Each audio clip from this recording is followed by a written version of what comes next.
nous avons vu notre maison rénovée et avec des équipements que on ne s'attendait pas. Et en tout cas, je pense que c'est la joie même de toutes les femmes de la province et même de la région du Sahel, parce que nous sommes au chef-lieu de la région, chef-lieu de la province, et nous en sommes ravis, parce que la maison a pris une autre allure qui est vraiment enviée de toutes les autres femmes. Quand elles passent et elles entendent qu'on a refait notre maison, en tout cas, elles sont un peu jalouses de nous. D'un montant global d'environ 25 millions de francs CFA, la réhabilitation de la maison de la femme de Dogui a été réfectionnée pour devenir une maison de famille, un cadre pour accueillir toutes les couches sociales confondues de femmes. Cette réhabilitation rentre dans le cadre du projet Développement local inclusif DLI, dont l'objectif est de renforcer le leadership féminin, la stabilité et la cohésion sociale dans la province du Sénou. La femme, c'est la moitié de la vie, comme on le dit.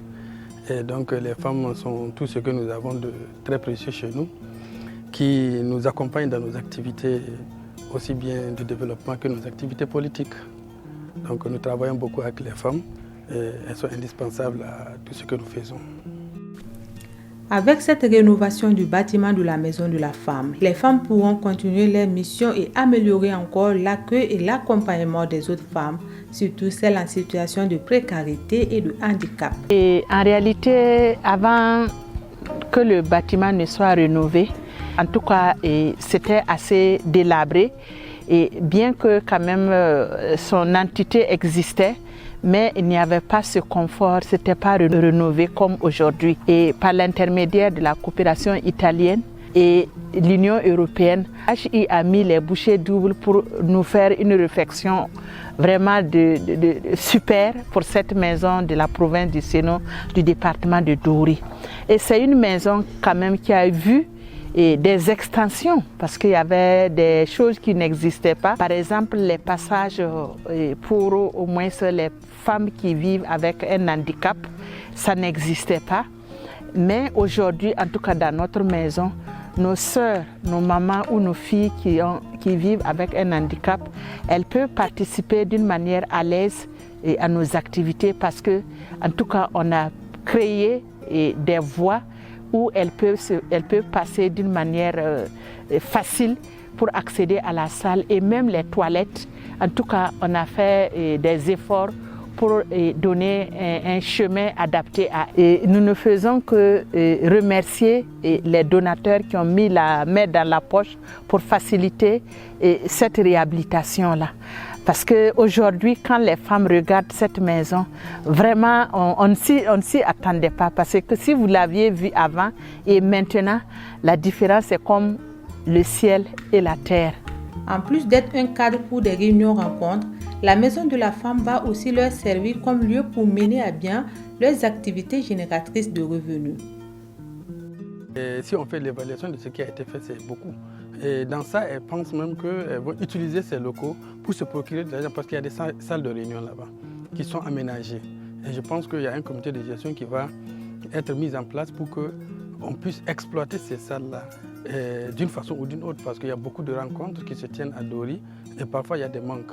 Ces femmes peuvent proposer ces salles-là pour recueillir un peu de fonds pour pouvoir entretenir même ces locaux. Si les femmes de Dori sont satisfaites de la réalisation de leur maison, que dire des femmes de la commune rurale de Setenga, localité située à 45 km de Dori, qui ont bénéficié pour la première fois d'une maison de la femme, un bâtiment flambant neuf. En plus de ce joyau, des dons de matériel ont également été faits et la secrétaire des femmes de Setenga ne cache pas sa satisfaction. Ce matin, nous avons reçu la visite de certaines autorités de notre village ici à Setenga et nous sommes très contentes. Une maison pour les femmes, c'est un plaisir. Parce qu'avant, nous ignorons ce que signifiait la coordination des femmes, mais avec les explications de HI, nous avons compris son importance. Et depuis lors, nous disposons d'un bureau et j'en suis la secrétaire, ce qui est une première dans notre commune. Nous avons été également formés sur plusieurs thématiques liées aux gens et à la vie associative, ce qui a permis d'améliorer notre connaissance sur le monde associatif et à la recherche du financement. Nous remercions donc HI, l'Union européenne et la coopération italienne, car c'est grâce à elle que nous avons aujourd'hui le courage d'aller vers d'autres partenaires financiers. Nous remercions surtout HI qui a beaucoup lutté pour les femmes de notre commune. Avant cette maison, nous tenions nos rencontres soit chez notre présidente, soit à la mairie ou à la préfecture.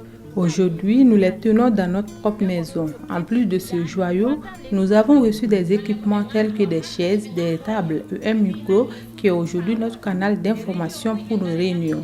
Vraiment, nous remercions amplement HI, l'Union européenne et la coopération italienne pour leur soutien et nous comptons toujours sur les appuis car il y a un proverbe africain qui dit « Quel que soit le volume d'eau de la mer, elle a toujours besoin d'un complément. »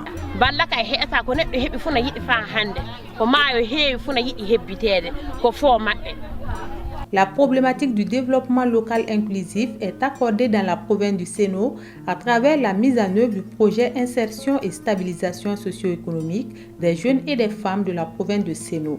À terme, il devra permettre d'une part d'augmenter la participation des groupes vulnérables à la gouvernance locale et d'autre part d'améliorer les conditions d'accès à l'information des jeunes et des femmes et leur concertation sur les problématiques liées au contexte.